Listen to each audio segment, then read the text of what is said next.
The soldiers had just assembled, when shell fragments were already whistling past. This was from the early days of the war, combat footage of a Ukrainian assault on a village. In the command post, the commander's objective was clear: clear the Russian forces entrenched in the village. As the operation began, the Ukrainians opened with an artillery barrage. This is standard procedure to suppress enemy heavy fire. Though later in the war they were on the defensive, in the early stages, Ukraine could still match Russian firepower. Mortar shells rained down on Russian positions. Several tanks and armored vehicles were hit directly.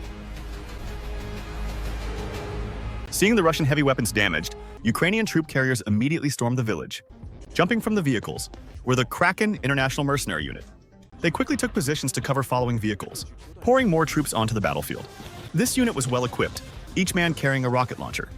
Their objective was clear: seize the area with tank support. Instantly, gunfire and explosions erupted in the streets.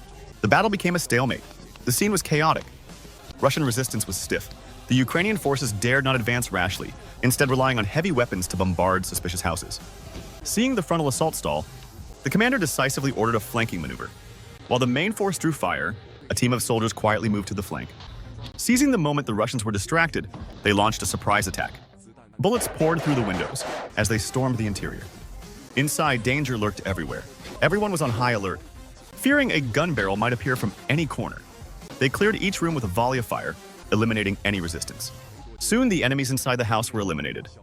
But as they tried to replicate this tactic and push forward, the unexpected happened.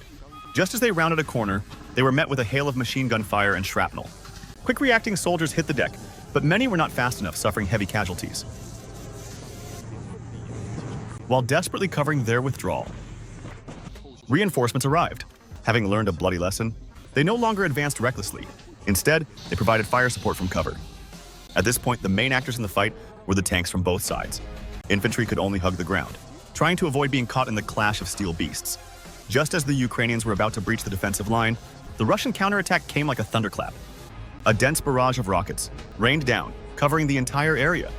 The saturation strike not only destroyed the lead Ukrainian tanks, but also completely shattered the soldiers' will to attack. They cowered behind ruined walls,